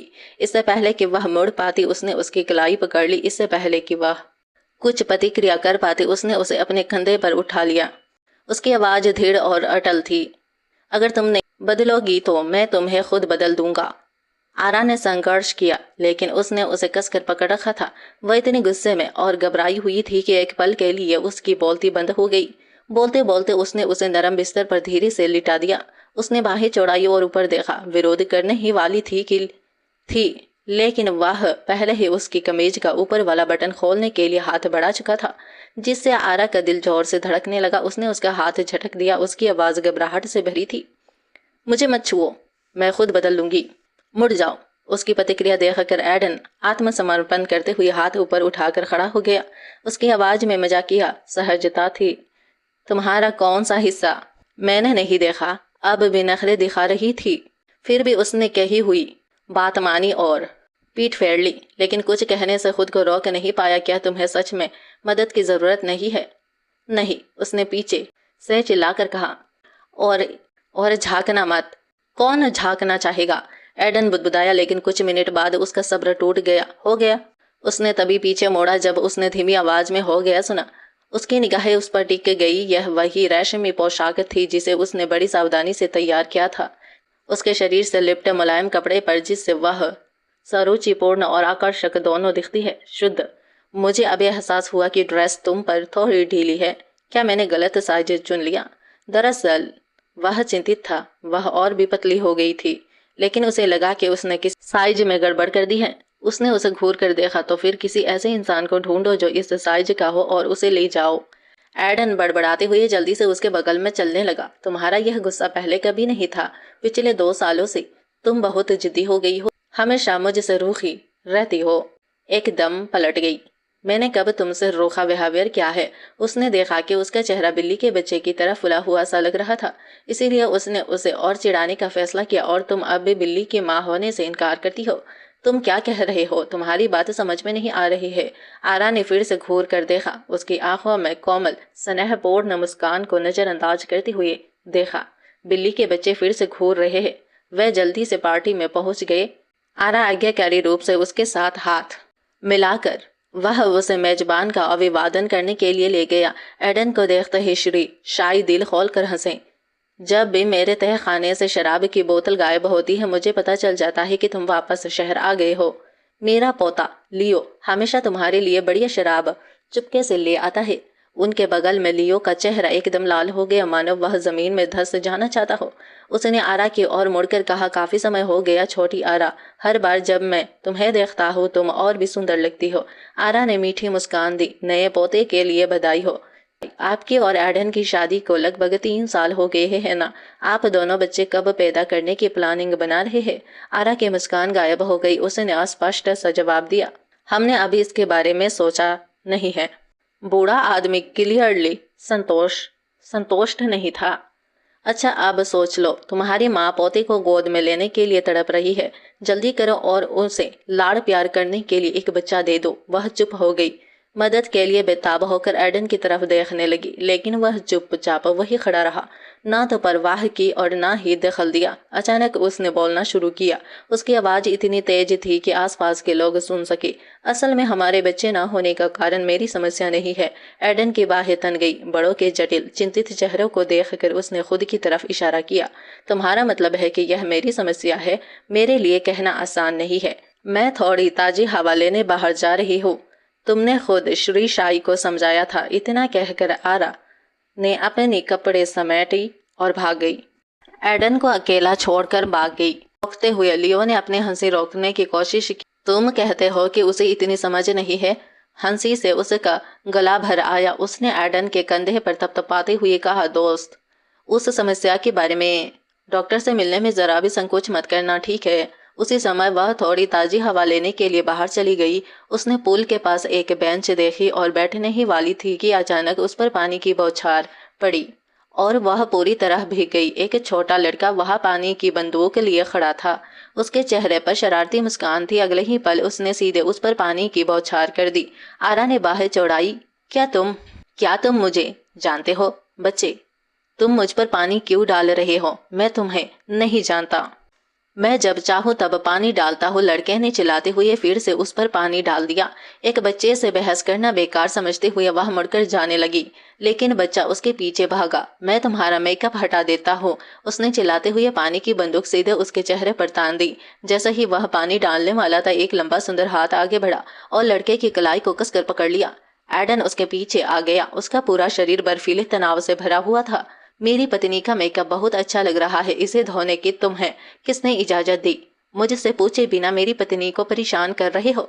एडन ने पानी की बंदूक छीन ली। तुम किस पिछड़े स्कूल में पढ़ते हो? तुम्हारा स्वाद बिल्कुल खराब है। वह मुड़ा और पानी की बंदूक को उसे देते हुए खेलने को कहा। आरा ने बिना सोचे समझे बंदूक उठा ली। पूरी तरह से हैरान, मैं इसका क्या करूं? एडन ने लड़के को घूर कर देखा। और तुम्हारा दुनिया को देखने का नजरिया बिल्कुल उल्टा है। बिना कुछ और कहे उसने लड़के का कॉलर पकड़ा और उसे ऊपर उठाया और उल्टा लटका दिया। एक जिम्मेदार नागरिक होने के नाते मैं इसे ठीक करने में तुम्हारी मदद करूंगा। लड़का उल्टा लटकता हुआ चिल्लाया, मुझे नीचे उतारो। क्या तुम जानते हो मेरे पिता कौन है? मैं अपने पिता को तुम्हें मारने के लिए बुलाऊंगा। एडन ने नाक सिकोड़ी। ओह, मुझे नहीं पता, लेकिन मुझे पता है कि तुम्हारे पिताजी ने तुम्हें दांत साफ करना नहीं सिखाया। तुम्हारा मुंह गंदा है, अच्छे से कुल्ला करने की जरूरत है। इतना कहकर उसने लटकते हुए लड़के को ऐसे पूल में डुबो दिया जैसे ब्रश को स्याही के पत्थर में डुबाया जाता है। लड़के का सिर पानी में डूब गया और वह खांसते खांसते ऊपर आया। लड़के का पिता दौड़कर आया और गिड़गिड़ाते हुए बोला, श्रीमान जो प्लीज, मेरा बच्चा अभी छोटा है और उसे इतनी समझ नहीं है। उसने आपकी पत्नी को सुंदर देखा और उसे चिढ़ाने का मन किया। उसका कोई बुरा इरादा नहीं था। एडन ने उसे गुस्से में कहा। तुरंत रोने लगा, मुझे बचाओ। जल्दी ही भीड़ उसके चारों ओर जमा हो गई। तुमने देखा और उसे रोका नहीं? पिता चुप हो गए। गाड़ी रोकी। लड़का पोल के पास। किसी ने फुसफुसाया, बच्चा गलत था, लेकिन मिस्टर जो हद से ज्यादा कर रहे हैं, इस तरह बच्चे को धमका रहे हैं। आरा ने तो सिर्फ छोटे मोटे बदले का सपना देखा था। उसने कभी किसी को इतनी बेशर्मी से ऐसा करते नहीं देखा था। उसे डर था कि कहीं यह एक बड़ा स्कैंडल न बन जाए, इसीलिए वह एडन को रोकने के लिए आगे बढ़ी, लेकिन उसने पीछे मुड़कर देखा और उसे चुप रहने और वही खड़े रहने का इशारा किया। आरा ने बाहें चौड़ा ली। वह जिद्दी बदमाश मुझे क्यों घूर रहा है? उसे एहसास नहीं हुआ कि वह पुल के किनारे की हवा को लेकर चिंतित था। उसे डर था कि उसकी गीली ड्रेस से उसे सर्दी लग जाएगी। जैसे ही एडन लड़के को दोबारा पानी में डुबाने वाला था, पिता घुटनों के बल बैठ गए। मिस्टर जो, यह मेरी गलती है, मैंने उसे सही परवरिश नहीं दी। प्लीज उधार बने और मुझे माफ कर दे। ठीक है, आप जो चाहे करे। तभी एडन ने लड़के को सीधा किया। उसका चेहरा सीरियस था। माफी मांगो, मेरी पत्नी से माफी मांगो। वह बदमाश लड़का अब एक कायर। मुझे माफ कर दीजिए महोदया। एडन आप भी संतुष्ट नहीं था। उसकी पत्नी इतनी जवान थी, उसे कौन महोदया कहता है? लड़के ने तुरंत अपनी गलती सुधारी। महोदया मुझे माफ कर दीजिए, मुझसे गलती हो गई। मैं फिर कभी ऐसा नहीं करूंगा। प्लीज मुझे माफ कर दीजिए। एडन ने लड़के को उसके पिता को चेतावनी देते हुए वापस सौंप दिया। अगली बार ऐसा नहीं होगा। अगली बार जब तुम हमें देखो तो बेहतर होगा कि तुम तेजी से भाग जाओ। जैकेट आरा के कंधे पर डाल दिया और वह एक मूर्ख की तरह खड़ा रहा। कम से कम प्रतिक्रिया करने से पहले कुछ ढक तो लो। उसने उसका हाथ पकड़ा और उसे अपने साथ ले गया। कोई तुम्हें तंग करता है और तुम्हें पलट कर जवाब देना भी नहीं आता। अगर मैं आज यहाँ नहीं होता तो तुम उसे जो चाहे करने देती। आरा ने अपना सिर झुकाया और बुदबुदाया कि अगर वह वहां नहीं होता तो वह खुद बच्चे को पूल में धकेल देती। एडन को लगा कि उसका तरीका सलीकेदार नहीं था। फिर उसके माता पिता तुम पर टूट पड़ते। तुम उससे कैसे बचती? मैं उसे धकेल देती, फिर मदद के लिए चिल्लाती। जब सब दौड़ कर आते तो मैं हीरो बनने का नाटक करती और उसे बचाने के लिए कूद जाती। क्या वे अपने बेटे को बचाने वाले को डांटने की हिम्मत करेंगे? एडन हंसे बिना नहीं रह सका। यह तो हारने वाली प्लानिंग है। ऊपर से वह तुमसे कहीं ज्यादा ताकतवर है। बात करते समय एडन ने फील किया। उसने उसका हाथ छुआ और वह अभी भी बर्फ जैसा ठंडा था। उसने उसे दूसरा हाथ देने को कहा। उसने ऊपर देखा और उसने उसका दूसरा हाथ पकड़ लिया। उसने उसके दोनों हाथों को अपने हाथों में पकड़कर उसे गर्म किया। उन्हें संभालो, अगर कुछ हो जाए तो मेरे पास आना। मैं अभी मरा नहीं हूँ, मैं तुम्हें कैसे परेशान कर सकता हूँ? आरा ने सीधे उसकी आंखों में देखा, लेकिन उसे सबसे ज्यादा परेशान करने वाला वही था। आरा ने गर्म पानी से स्नान किया। जब वह बाहर आई तो श्रीमती चैन ने अदरक की चाय का एक कप तैयार कर रखा था। वह इसे पीना नहीं चाहती थी, लेकिन श्रीमती चैन ने जोर दिया। छोटे मालिक, एडन ने मुझे विशेष रूप से इसे बनाने के लिए कहा था। अगर तुम नहीं पियोगी तो यह सब बर्बाद हो जाएगा। तभी एडन पास आया और कप उठा लिया। यह तो बस अदरक की चाय है, इसमें क्या बड़ी बात है? आरा ने नाक सिकोड़ी और पीछे हट गई। तो फिर पी लो, बस इसे कमरे में मत लाना, यह तुम्हारे लिए ही बनी है। अगर मैं इसे पी लूं तो क्या मेरी रोग प्रतिरोधक क्षमता तुमसे स्थानांतरित हो जाएगी? एडन ने हल्के से उसके गाल को चुटकी काटते हुए कहा। जैसे ही उसकी उंगलियां उसकी त्वचा को छुई, दोनों जम गए। इतने लंबे समय बाद उन्होंने ऐसा अंतरंग भाव महसूस किया था। आरा ने फुसफुसाते हुए उसका नाम लिया, एडन। ये कहते ही हवा मानो थम सी गई थी और दोनों के दिल की धड़कन थोड़ी तेज हो गई थी। एडन थोड़ा हिचकिचाया, फिर अपनी उंगलियों से उसके गीले बालों को उसके कान के पीछे किया। मैं तुम्हें पिला दूंगा। उसका मन उत्तरी उपनर्गीय विला में उस सर्दी के दिनों में खो गया। तब एडन अदरक की चाय का गर्म कटोरा पकड़े हुए था। तुम बर्फ में खेल रही थी, जल्दी पी लो। उसने बच्चे की तरह नाक सिकोड़ी। अदरक की गंध से उसका चेहरा घृणा से भर गया। इस हाव भाव पर एडन को हंसी आ गई। उसने अपनी बाहें उठाई। तुम इसे पीना नहीं चाहती? इससे पहले कि वह कुछ कह पाती, उसने अपना सिर पीछे झुकाया और अदरक की चाय का पूरा कटोरा घटक लिया। वह अभी भी कंफ्यूजन में थी जब उसने धीरे से उसकी ठुड्डी उठाई और उसके गर्म होठ उसके होठों से मिले। अदरक का स्वाद उसके मुंह में फैल गया। उसके पास इसे थोड़ा थोड़ा करके निगलने के अलावा कोई और चारा नहीं था। यह एहसास मीठा और बेचैन करने वाला दोनों था।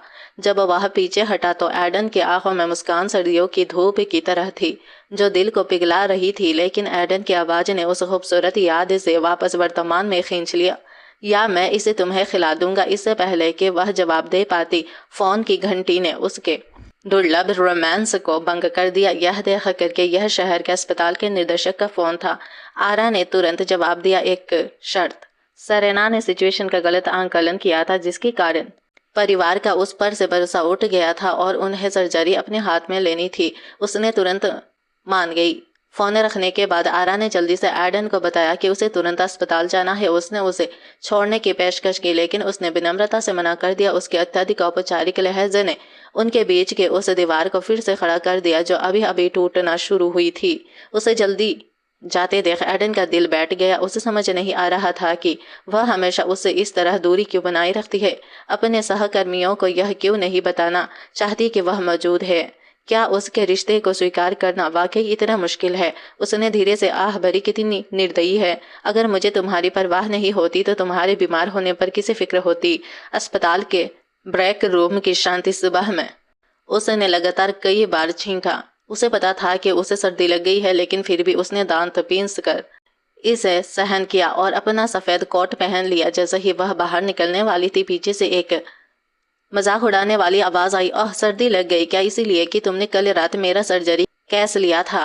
बड़े सेंसिटिव होने का दिखावा करते हैं, पर कौन जाने कि वे पर्दे के पीछे डायरेक्टर को मनाने के लिए क्या किया करते होंगे ताकि मेरा मरीज उन्हें सौंप दिया जाए। क्या इसीलिए कि वह रानहा फार्मास्यूटिकल्स की राजकुमारी है? उसे तो बस अमीरों की चापलूसी करना आता है। इन शब्दों ने पहले से ही असहज महसूस कर रही मेरी हालत और भी खराब कर दी।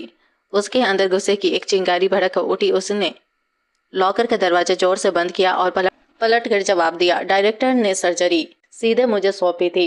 मुझे परवाह नहीं कि मरीज कौन है, और तुम परिवार का दिल नहीं जीत पाई, इसीलिए अब अपना गुस्सा मुझ पर निकाल रही हो। तुम्हें किसने कहा कि तुम गलत फैसला करो और परिवार का भरोसा तोड़ दो? सेरेना का चेहरा गुस्से से लाल हो गया। कुछ देर बाद उसने दांत पीसते हुए और भी जहर उगला। ज्यादा घमंड मत करो, हमारे विभाग के आधे उपकरण टैन परिवार द्वारा प्रायोजित होती है। वे शायद तुम्हें सिर्फ एक नौकरानी समझते होंगे, इससे तुम्हें क्या फायदा? लेकिन उसके पास उससे बहस करने का समय नहीं था। वह सीधे मरीज के कमरे की ओर चल पड़ी। जब वह दरवाजे पर पहुंची तो श्रीमती टोन ने कृतज्ञता से चमकते चेहरे के साथ एक शानदार उपहार बॉक्स उसे उसका स्वागत किया। आरा मना करने ही वाली थी कि अस्पताल के बिस्तर से एक आश्चर्यचकित महिला की आवाज आई, आप ही तो मेरी सर्जरी कर रही है। मरीज को उसकी दाहिनी आंख पर पट्टी बंधी थी, लेकिन वह साफ तौर पर एक जवान खूबसूरत लड़की थी। अगर तुमने निजी तोहफा लेने की हिम्मत की तो मैं उसे खुद सिखाने में जरा भी संकोच नहीं करूंगी। तुम्हारी शिकायत कर दूंगी। श्रीमती टोन ने तुरंत अपनी बेटी को डांटा। स्टेला, तुम कैसे बात कर सकती हो? डॉक्टर लिन को यह पसंद आया, लेकिन लड़की की जानी पहचानी आवाज पहचान ली। क्या मैं तुम्हें जानती हूँ? स्टेला टैन और भी चिढ़ गई। तुम्हें मैं याद नहीं? मैंने तुम पर गहरी छाप छोड़ी है। 2 साल पहले लियोशी की जन्मदिन पार्टी में तुमने ट्रूथ और डेयर खेला था और मैंने एडन से एक सवाल पूछा था। एडन, तुम और सेलिन बहुत अच्छे से रह रहे थे, अचानक किसी और से शादी क्यों कर ली? आरा वही जम गई। उसके कानों में झंझनाहट होने लगी। लेकिन उस दिन एडन की ठंडी आवाज दर्दनाक रूप से गूंज उठी। तो यह तुम थी? स्टेला ने नाक सिकोड़ी। तुम और एडन का अभी तक तलाक नहीं हुआ है? क्या तुम्हारे पास जरा भी आत्मसम्मान नहीं है? एक ऐसे आदमी से चिपकी हुई हो जो तुमसे प्यार नहीं करता। अभी तक तलाक नहीं हुआ तो क्या हुआ? सेलिन को कोई चिंता नहीं है, तुम्हें क्यों है? स्टेला पूरी तरह भड़क उठी और अपना सारा दबा हुआ गुस्सा निकाल दिया। उसने सेलिन और एडन के बचपन के प्यार का जिक्र किया, फिर आरा के अतीत का बेरहमी से अपमान किया। तुम तो बस जो परिवार की सौतेली औलाद हो, नौकरों के क्वार्टर में रहती हो, तुम्हारी कोई कीमत नहीं है। सेलिन की एक उंगली की भी नहीं, श्रीमती टैन ने तीखे स्वर में कहा। आरा ने स्टेला की बातें सुनी। ऊपर से तो शांत दिख रही थी, लेकिन हीन भावना की एक लहर उमड़ पड़ी। फिर भी एडन के अय्याशी भरे तौर तरीकों के बारे में सोचकर उसका स्वाभिमान बढ़ गया। तो क्या हुआ अगर मैंने उसे चुरा लिया? एडन जो कोई खजाना नहीं है, बस एक धोखेबाज बेरहम कमीना है जो हर किसी के साथ फ्लर्ट करता है। अगर सेलिन उसे चाहती है तो वह उसे मुझसे वापस छीन सकती है। स्टेला अभी कुछ कहने ही वाली थी कि उसकी नजर आरा के पीछे गई। उसका चेहरा तुरंत बदल गया। एडन! आरा का दिल धड़कना बंद हो गया। वह धीरे से मुड़ी। एडन दरवाजे पर खड़ा था। उसने गहरा सूट पहना हुआ था। ठंडे कपड़े की वजह से उसका चेहरा और भी ठंडा लग रहा था। उसकी निगाहों में आरा के लिए कोई गर्माहट नहीं थी। पीछे कुछ सालों से मुझ जैसे कमीने से शादी करके रहना कितना मुश्किल रहा होगा। आरा ने शांत भाव से उससे पूछा, तुम यहाँ क्या कर रहे हो? एडन ने जवाब दिया, मुझे पहले से ही शक था कि कोई मेरी बुराई कर रहा है, इसीलिए मैं सुनने आया हूँ। वह आरा के करीब झुक गया। उसकी आवाज में शरारत थी। मैं सुनना चाहता हूँ कि मेरी प्यारी पत्नी मेरे बारे में पीठ पीछे क्या कहती है। आरा जरा भी नहीं हिली।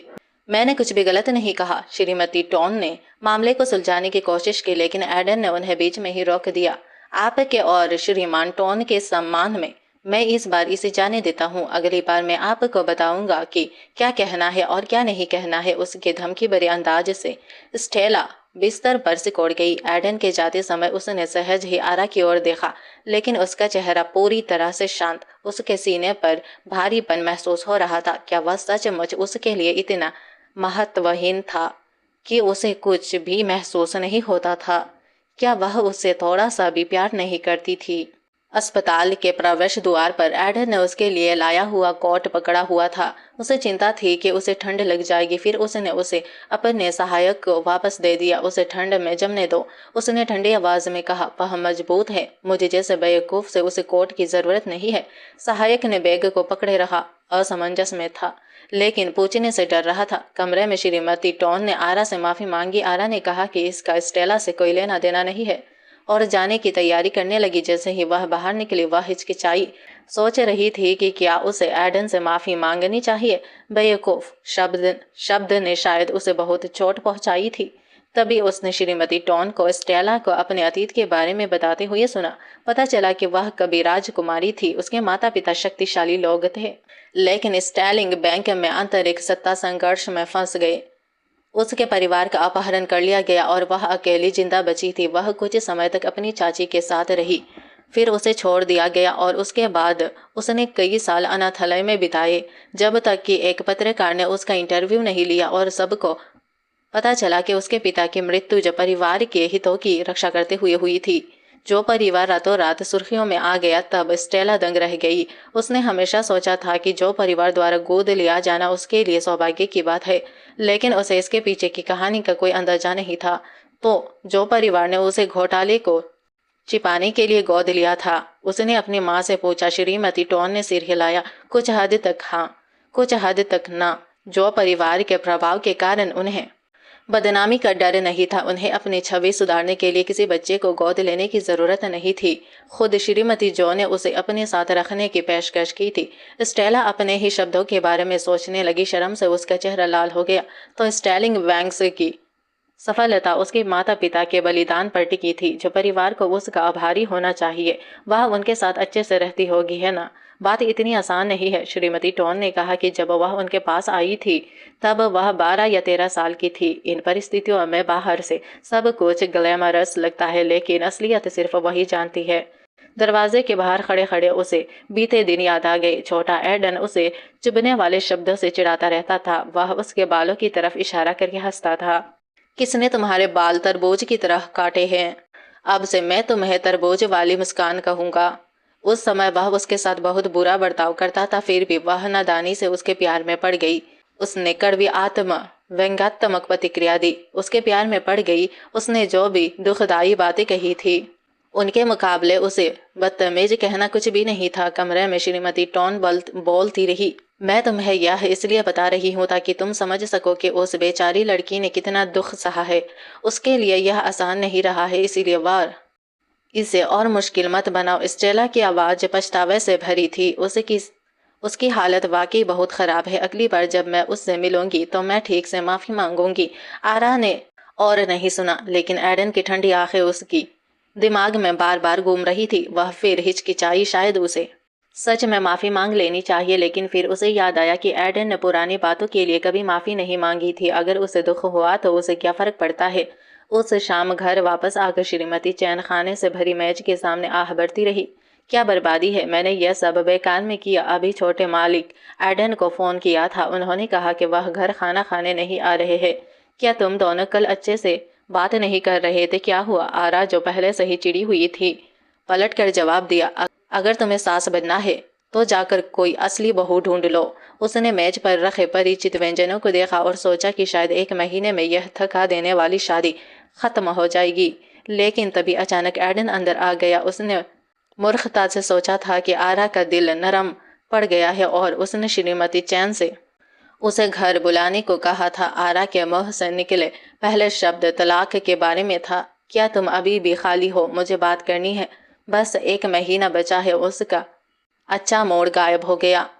उसका चेहरा तुरंत गुस्से से लाल हो गया। मैं खाली नहीं हूँ, उसने कहा।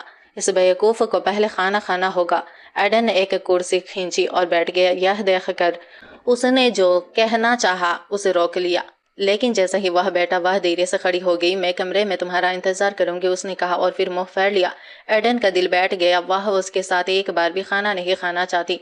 तभी श्रीमती चैन उसके लिए चावल लेकर आई। एडन ने उसे रोका और आरा का कटोरा उठाया जिसे उसने मुश्किल से छुआ था। उसने मेज पर रखे बर्तनों को देखा। चिंता उसके मन में उमड़ रही थी। यह इतना कम खाती है, क्या यह कभी ठीक से खाती भी है? उसने श्रीमती चैन की ओर घूरते हुए कहा, ये सारे बर्तन बर्तन क्यों?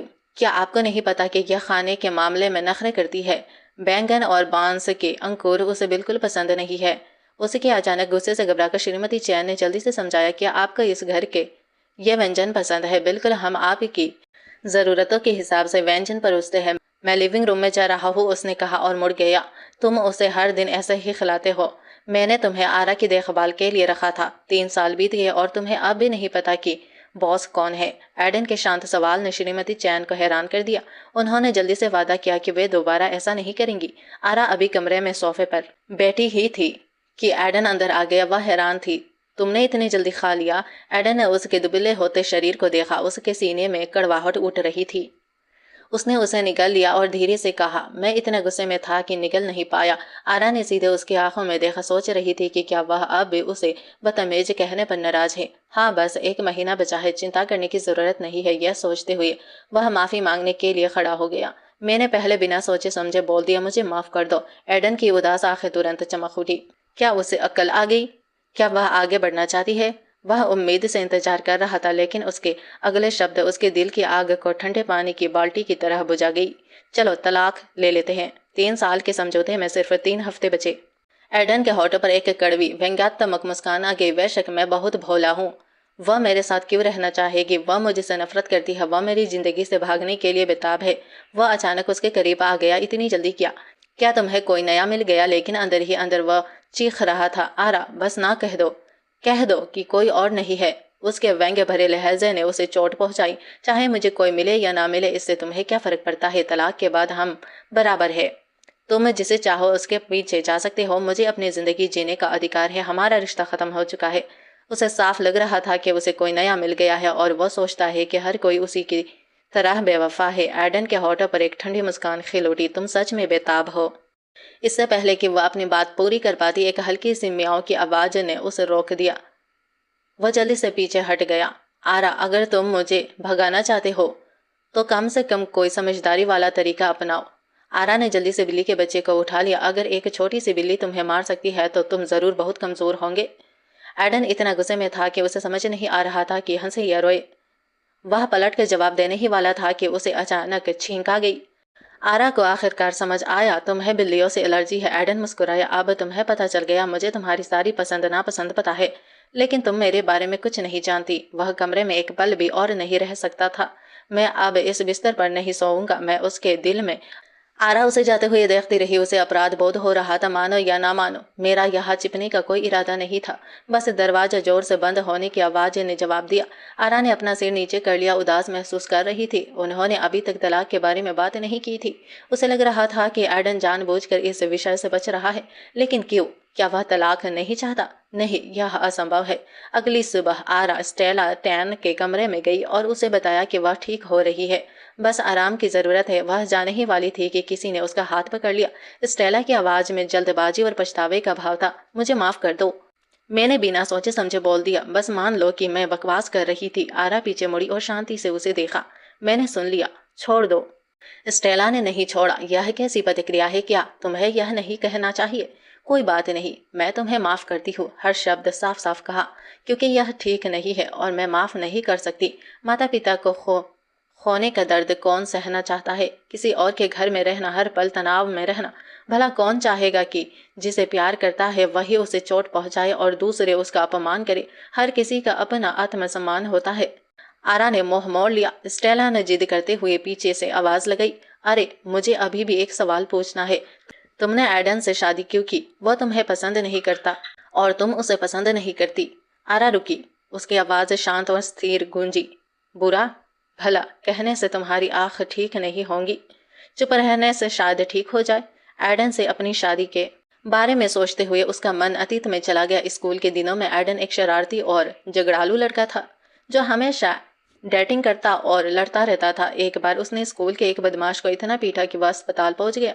स्कूल ने उसे अपने माता पिता को फोन करने के लिए कहा, लेकिन वह बहुत स्वाभिमानी था। अंत में टीचर ने आरा को फोन किया। टीचर एडन से डरती थी, लेकिन उस पर चिल्लाने में उसे कोई हिचक नहीं थी। तुम उसके परिवार की गोद ली हुई बच्ची हो, अभी अपने माता पिता को फोन करो। आरा को एलोनार को फोन करना पड़ा, लेकिन एलोनार को लगा कि आरा ही परेशानी खड़ी कर रही है और उसने फोन पर ही उसे खूब खरी खोटी सुनाई। आरा बस बिना किसी ड्रामे के शांतिपूर्ण जीवन चाहती थी। एडन एक टिक टिक करते टाइम बॉम्ब की तरह था, लगातार अराजकता का स्रोत। वह उससे सचमुच नफरत करती थी। बाद में जब जो परिवार को मदद की जरूरत पड़ी तो एलोनार ने उसे एडन से शादी करने के लिए मजबूर किया। आरा हिचकिचाई, फिर धीरे से पूछा, क्या मैं बड़े भाई से शादी कर सकती हूँ? एलोनार ने मजाक किया, क्या तुम अब भी एडन को चाहती हो? तुम्हें कोई विकल्प नहीं था, एडन से ही शादी करनी थी। एडन के प्रति उसके मन में बहुत गुस्सा भरा हुआ था, क्योंकि उसने देखा था कि शादी एक ठंडे कॉन्ट्रैक्ट की तरह थी। वे कठपुतली की तरह थे, भाग्य के हाथ बंधे दागे। लेकिन एडन अप्रत्याशित कोहरे जैसा था। जब वह चाहता तो वसंत की धूप की तरह गर्म और इतना आकर्षक कि आपका सिर चकरा जाए। देखते ही देखते उससे नफरत करने से ज्यादा उसे प्यार करना आसान हो गया। उस सर्दी में वे दोनों पहाड़ पर बने विला में बर्फ में फंसे रहे। उसी शांत सर्दी में उसका रिश्ता बदल गया और पहली बार उनके बीच सच्ची आत्मीयता आई। उनकी प्रेम कहानी एक अप्रत्याशित बर्फीले तूफान से शुरू हुई। आइसलैंड जाने की प्लानिंग बनाई थी, से मनाया जाने वाला हनीमून, लेकिन बर्फीला तूफान आ गया और उड़ानें रद्द हो गई। उत्तरी उपनगरीय विला में रुकना पड़ा। उन्हें उम्मीद नहीं थी कि बर्फ इतनी गहरी जम जाएगी और उन्हें फंसा लेगी, लेकिन उन्होंने इसका पूरा आनंद लिया। उसने उत्साह से एक बर्फीला पुतला बनाया। उसे थोड़ी झुंझुलाहट हुई कि दोनों बर्फ के गोले बराबर नहीं थे। एडन ने देखा और हंस पड़ा, अगर वह तुमसे थोड़ा भी लंबा नहीं है तो यह तुम्हारा पति कैसे हो सकता है?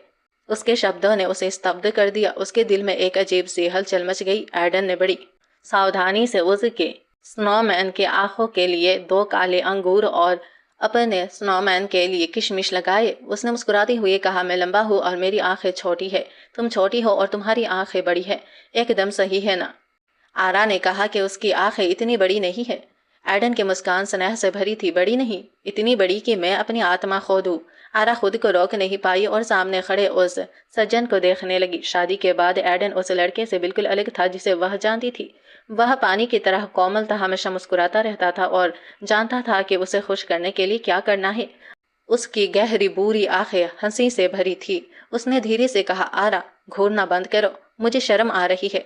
उसका प्यार जलती हुई आग की तरह था, मजबूत और तीव्र। हालांकि आरा को कोमल होने में समय लगा, लेकिन वह उससे प्यार करने से खुद को रोक नहीं पाई। उस महीने वही फंसे हुए वह मीठे जुनून के बवंडर में जी रहे थे। एडन बिगड़ा हुआ वारिस जिसने कभी कोई काम नहीं किया था, आरा का हर तरह से ख्याल रखता था। वह उसे हद से ज्यादा लाड़ प्यार करता था। कभी कभी वे होम थिएटर में बैठकर फिल्में देखते थे, लेकिन एडन का ध्यान हमेशा स्क्रीन से हटकर आरा पर चला जाता था। आरा को बस वही बैठकर ख्यालों में खो जाना होता था और वह उसे खींचकर चूम लेता था। उसे चिढ़ाते हुए कहता था कि वह उसे के नहलाता, फिर वापस बिस्तर पर लाकर कंबल उड़ा देता। दिन दहाड़े उसे बहकाने के लिए चिढ़ाता था। कभी कभी वह उसके लाड़ प्यार से थक चुकी थी। वह क्यों? उसने अचानक उससे प्यार करना क्यों बंद कर दिया? उसने घबराकर उसका नंबर डायल किया। मीठी खुशी चंद्र 9 वर्ष तक बनी रही। आरा अस्पताल में रात्रि की शिफ्ट में इंटर्नशिप कर रही थी। ठीक आधी रात को शानदार आतिशबाजी से आसमान जगमगा उठा, जिससे उसका नाम बना और नीचे जन्मदिन के केक का आकार दिखाई दिया। अस्पताल में मौजूद सभी लोग खिड़कियों के पास जमा हो गए और उस अद्भुत नज़ारे को देखकर वाह वाह करने लगे। अचानक एक नर्स से चिल्लाई, डॉक्टर लीन, यह आपका नाम है, जन्मदिन का केक क्यों? क्या आज चंद्र 9 वर्ष है? आपका जन्मदिन? जैसे ही आखिरी आतिशबाजी खत्म हुई, आरा ने ऊपर देखा। अपने माता पिता को खोने के बाद से किसी ने भी इस खास दिन पर उसका जन्मदिन मनाना याद नहीं रखा था। तभी उसका फोन बज उठा। यह एडन का फोन था। उसकी आवाज साफ सुनाई दे रही थी। वह बस उसे नीचे आने के लिए कह रहा था। आरा खिड़की की ओर भागी और बाहर देखा। वह गिरती बर्फ में खड़ा था। एडन ने काला कोट पहना था और उसके चेहरे पर एक प्यारी सी मुस्कान थी। धीरे धीरे एडन उसके माता पिता को खोने के बाद उसके जीवन में खालीपन को भर रहा था। जैसा ही वह वहां पहुंची, उसने उसे गले लगा लिया। फिर उसने अपनी जेब से जेड एक शांति लॉकेट पेंडेंट निकाला और धीरे से कहा, जन्मदिन मुबारक हो। आरा ने एक बार एडन को बताया था कि उसकी माँ ने उसे जो शांति लॉकेट दिया था वह अनाथालय में रहते हुए टूट गया था। एडन को याद था और उसने उसके लिए वह खास तौर पर बनवाया था। उसी समय आरा की आंखों में आंसू भर आए। एडन ने उसे दिलासा दिया। उसकी आवाज कोमलता से भरी थी। रो मत आरा, अब से मैं तुम्हारी रक्षा करूंगा। वसंत आ रहा है, चलो हनीमून के लिए आइसलैंड चलते हैं। उसने पेंडेंट उसके गले में पहनाया, फिर धीरे से उसका चेहरा उठाकर उसे एक गहरा चुंबन दिया। तुमने जो कुछ भी खोया है मैं धीरे धीरे उसकी भरपाई कर दूंगा। लेकिन जब वसंत सचमुच आया तो उसका प्यार उसे ठंडी सर्दी में हमेशा के लिए जम गया। सब कुछ अचानक बदल गया। वह कभी नहीं समझ पाई कि एडन अचानक इतना ठंडा क्यों हो गया। उसी समय सहकर्मियों ने देखा कि वह पहले जैसी नहीं रही।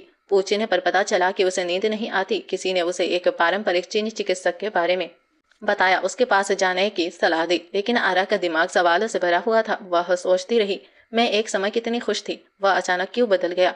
उसे एक स्पष्टीकरण की सख्त जरूरत थी। उसने एक सहकर्मी से अपनी ड्यूटी संभालने के लिए कहा और अस्पताल से बाहर भाग गई। उनके रिश्ते में खटास आने के दौरान उसके मन में सवालों का तूफान उमड़ रहा था। मुझे बिना बताए विदेश क्यों चले गए? अचानक ये क्यों कहा कि मुझसे शादी करना सिर्फ इसलिए था क्योंकि तुम्हें वो नहीं मिला जिसे तुम चाहते थे?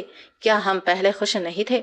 यह सब कैसे हुआ? उसने हिम्मत जुटाकर उसे फोन किया। उसे उम्मीद नहीं थी कि सेलीन जांग जवाब देगी। सेलीन के हल्के फुल्के शब्दों ने उसे स्तब्ध कर दिया। हेलो, सेलीन बोल रही हो? एडन नहा रहा है, क्या बात है? यह सुनकर आरा का दिमाग सुन्न हो गया और फोन उसके हाथ से फिसल गया। उस कॉल को याद करते हुए आरा ने अपने हाथ में पकड़े फोन को देखा। उसे इस कड़वी सच्चाई का पूरा एहसास था कि अब जो जवाब वो ढूंढ रही थी उसका कोई मतलब नहीं था।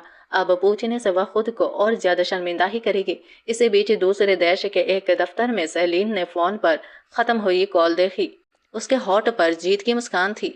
तभी एडन एक मीटिंग से लौटा। सेलीन को अपना फोन पकड़े देखकर वह तुरंत गुस्से में आ गया। सेलीन ने झट से मुड़ी और फोन ऊपर उठाया। फोन लगातार बज रहा था। मुझे लगा कि कोई जरूरी कॉल होगी, इसीलिए मैंने तुम्हारे लिए उठा ली। एडन ने गुस्से में फोन छीन लिया। मैंने तुमसे कहा था ना कि मेरी चीजों को हाथ मत लगाओ। सेलीन ने मासूमियत का नाटक किया। मुझे माफ करना। आ रहा थी। उसने पूछा कि तुम कहाँ हो? क्या तुमने उसे नहीं बताया कि तुम विदेश में हो? एडन ने रूखेपन से जवाब दिया, कुछ नहीं कहना। मैं ज्यादा दिन नहीं रुक रहा, जल्दी वापस जा रहा हूँ। मौका देखकर सलीन ने पूछा कि क्या वह उसे घर तक छोड़ सकता है? उसके चाचा का निधन हो गया था, उसे अंतिम संस्कार में जाना था। एडन ने अनमने ढंग से हाँ कह दी। लेकिन यह सोचकर कि शायद उसे किसी काम की जरूरत हो, उसने जल्दी से उसे वापस फोन किया। फोन बजता रहा, किसी ने नहीं उठाया। एडन का गुस्सा फूट पड़ा। पिछले 3 सालों से वह ऐसा ही कर रही है। उसे फोन तो करती है लेकिन कुछ नहीं कहती। फिर जब वह वापस फोन करता है तो वह जवाब नहीं देती। उसे बिल्कुल भी अंदाजा नहीं था कि वह उसे क्या चाहती है। लेन सिटी में आरा एक महत्वपूर्ण सर्जरी कर रही थी। सर्जरी खत्म होने के बाद ही उसने मिस्ड कॉल देखी। एलेनोर जो को वापस फोन किया और उसे जमकर डांट पड़ी। फिर से पता चला कि परिवार के एक पुराने दोस्त का निधन हो गया था और एलेनोर ने शोक सभा में आने की जिद की। आरा तुरंत वहां पहुंची और ठीक उसी समय पहुंची जब शोक संदेश शुरू हो रहा था। एलेनोर ने उसे देखते ही पहचान लिया। उसकी आंखों में घृणा साफ झलक रही थी। कोई हंगामा ना हो इसीलिए उसने पीछे से एक लंबे कद के व्यक्ति को देखा और सोचा कि वह एडन है। वह जल्दी से नीचे झुकी और उसके बगल में बैठ गई। जैसे ही वह बैठी, उसके बगल में बैठा इंसान तनाव में आ गया। उसने एलेनोर की ओर देखा जिसकी आंखों में गुस्सा झलक रहा था। आरा का दिल बैठ गया। उसने अपने बगल में बैठे इंसान की ओर देखा और यह देखकर हैरान रह गई कि वह एडन नहीं था, वह उसका बड़ा भाई एथन था। वह बेहद शर्मिंदा हुई। इतने सीरियस अवसर पर वह सीधे एथन के पास चली गई थी। इसमें कोई हैरानी नहीं कि एलेनोर उसे जान से मार देना चाहती थी। उसने तुरंत माफी मांगी और बताया कि उसने उसे एडन समझ लिया था क्योंकि दोनों ने एक जैसी घड़ी पहनी थी। एथन दयालु था। कोई बात नहीं, उसने धीरे से कहा, हम परिवार है, चिंता मत करो। फिर उसने कहा कि एडन पीछे बैठा है। आरा मुड़ी और उसकी नजर नजर एडन से मिली। उसका चेहरा बर्फ की तरह ठंडा था, उसकी निगाहें भी उतनी ही जमी हुई थी। वह पहले से ही शौक में डूबा हुआ था और उसे देखकर उसे यकीन हो गया कि उसकी निगाहें सिर्फ उसके भाई पर टिकी है। उसका कोई पति एडन नाम का था ही नहीं। फिर उसने सेलिन को उसके बगल में बैठे देखा। सेलिन ने खुशी से उसे हाथ हिलाया। आरा ने जवाब में जबरदस्ती मुस्कुरा दिया। तो वे कल से साथ थे। अंतिम संस्कार के बाद वह बाहर गई और एडन जा चुका था। तभी उसे एहसास हुआ कि इस दूर दराज के पहाड़ी इलाके से टेस की मिलना मुश्किल है। चिंता करते हुए उसने ऊपर देखा और एडन को सेलिन के लिए कार का दरवाजा खोलते हुए देखा। आरा के मुंह में करवाहट भर गई। वह जानती थी कि सेलिन वहां है, उसके और एडन की कार के लिए कोई जगह नहीं थी। तभी एथन मदद के लिए आया और उसे लिफ्ट देने की पेशकश की। आरा ने बिना झिझक के उसे नजदीकी मेट्रो स्टेशन पर छोड़ने के लिए कहा। इसी बीच एडन ने आरा को देख लिया और उसकी ओर दौड़ने ही वाला था कि सेलिन ने उसका हाथ कसकर पकड़ लिया। कमजोरी का नाटक करते हुए उसने कहा कि उसकी तबीयत ठीक नहीं है और उसे अस्पताल ले जाने की जरूरत है। एडन नहीं माना। उसने ड्राइवर को उसे अस्पताल ले जाने के लिए कहा। सेलिन ने पीछे से उसका नाम पुकारा, लेकिन एडन ने उसकी बात अनसुनी कर दी और आरा की ओर तेजी से बढ़ा। लेकिन तब तक एथन की कार आरा को लेकर जा चुकी थी। एडन खाली सड़क को घूरता रहा, खुद से कुछ बुदबुदाने लगा। उसने तो उसे देखा तक नहीं, एक और बार दिखावा करने की जहमत उठाओ। और इसी के साथ हमारी ये मानवा खत्म होती है। मिलते हैं अगले वीडियो में। Tata bye bye.